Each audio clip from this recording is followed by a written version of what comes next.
Aynan mana shu jamoalar qolgan xolos harakatlar bor.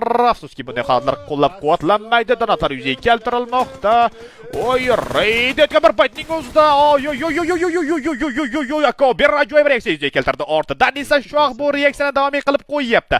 Krokov mana bu qayyoshga va barcha sodyorli yakuniga yetgandek go'yoki harakatlar davom etgan. Reyki Sports ajoyib to'pni qo'lga kiritib ketmoqda. Gap so'z bo'lishi mumkin emas. Gap so'z bo'lishi mumkin emas shu ovozlar.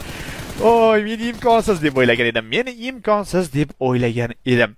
Ot 77 jamoasi o'yinchilari ko'rgan bo'lsangiz, zonani birinchilardan bo'lib qabul qilib olganligini guvohi bo'ldik. Birgalikda bu narsani guvohi bo'ldik albatta. Lekin Akobarning birinchi nokiya shohning ketidan amalga oshirilgan ikkinchi nokiya vaziyatni tubdan o'zgartirganligini ham birgalikda guvohi bo'lmoqdamiz. Reyki Sports o'yinchilari gap so'z bo'lishi mumkin emas. Yana takrorlayman. Bot so'zlayman. Gap